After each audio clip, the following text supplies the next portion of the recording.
नमस्कार दोस्तों, आप सभी का स्वागत है। दोस्तों, हमारे हिंदू धर्म में शिवलिंग को भगवान भोलेनाथ या महादेव का प्रतीक माना जाता है। कहते हैं कि ये जहाँ भी विराजमान होता है वहीं अपने भक्तों को चमत्कार दिखाता है और शिवलिंग आपको कहीं भी मिल सकता है, क्योंकि भगवान भोलेनाथ को मानने वाले उसके भक्त हजारों सालों से इसकी स्थापना करते आ रहे हैं। इसके अलावा कई जगहों पर कुदरती तौर पर भी शिवलिंग पाए जाते हैं। आज की हमारी कहानी भगवान भोलेनाथ के इसी शिवलिंग पर आधारित एक प्राचीन कालीन घटना पर आधारित है और ये बात उस समय की है जब उत्तर भारत में प्रतिहार और राजपूतों का राज हुआ करता था। दोस्तों, कहानी आगे बढ़ाने से पहले आपसे एक छोटी सी विनती है कि हमारे चैनल को सब्सक्राइब जरूर कर लें, साथ ही बेल आइकन भी दबा लें ताकि सबसे पहले आप ऐसी वीडियोस देख पाएं। तो कहानी शुरू करते हैं। एक बार जीत नाम का एक व्यापारी दिल्ली से बीकानेर जाने के लिए अपने साथियों के साथ तांगे में सवार हुआ और उन्हें चलते चलते रास्ते में ही रात हो गई।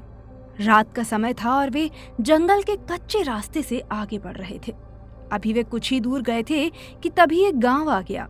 उस गांव में मेला लगा हुआ था और लोगों की अच्छी खासी चहल पहल नजर आ रही थी। इसे देखकर घोड़ा गाड़ी में सवार सभी लोगों को बड़ी खुशी हुई और उन्होंने सोचा कि क्यों ना आज रात इस गांव में रुका जाए। रात यहाँ बिता लेंगे और सुबह होते ही फिर बीकानेर के लिए चल पड़ेंगे। यही सोचकर उन्होंने गाड़ी रोक ली और उस मेले में जा पहुंचे। मगर जब वहां पहुंचे तो देखा कि वहां तो सब अजीबोगरीब है। जगह जगह बड़े बड़े पतीलों में मांस पक रहा है और आदमी भी उल्टे पैरों से चल रहे हैं। उनके जैसा तो कुछ भी दिखाई नहीं दे रहा था।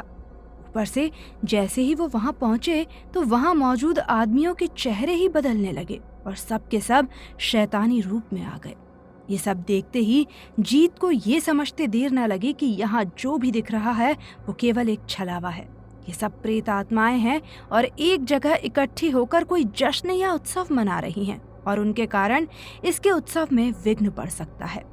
अब वे उसे और उसके साथियों को भी शायद मार डालेंगी। उसने जैसा सोचा ठीक हुआ भी वैसा ही।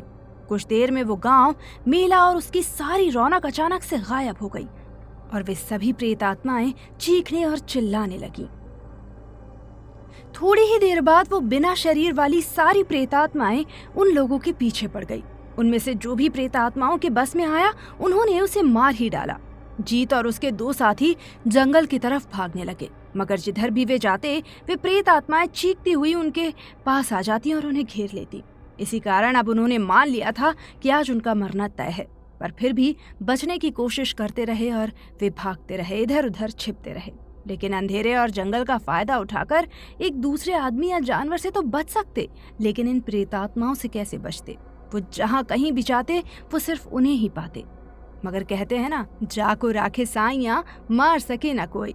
किसी तरह दौड़ते भागते वो सब लोग एक शिवलिंग से जा टकराए और फिर जैसे ही उनकी टक्कर शिवलिंग से हुई, उन प्रेतात्माओं के ऊपर एक तेज बिजली कौंधी।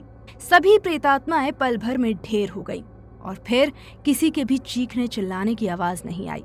चारों तरफ खामोशी छा गई। जीत और उसके सभी साथियों ने चैन की सांस ली। उसके बाद सुबह सूरज निकलने तक वो वहां से नहीं हिले और इस तरह उस शिवलिंग के चमत्कार से उन प्रेतों से उनकी जान बच सकी। सुबह होने पर उन्हें किसी ने बताया कि उस जगह पर सालों पहले किसी ने कबीले का कत्लेआम कर दिया था और उनकी आत्माएं आज तक वहीं भटक रही थी। एक बार एक साधु ने भी उन्हें इसी तरह भटकते देख लिया था और इसीलिए उसने उस क्षेत्र में शिवलिंग की स्थापना कर दी थी ताकि लोग भोलेनाथ की कृपा से उनसे बच सके।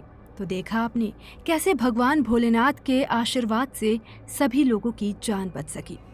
दोस्तों, अगर आप भी भगवान भोलेनाथ के भक्त हैं तो कमेंट बॉक्स में जय भोलेनाथ अवश्य लिखें और अगर आपके साथ भी ऐसे कोई वाकये हुए हैं तो हमारे साथ शेयर करना ना भूलें। सब्सक्राइब कर लें चैनल को और साथ में बेल आइकन दबा लें ताकि ऐसी ही जानकारी वाले वीडियोस सबसे पहले आप देख पाएं। धन्यवाद।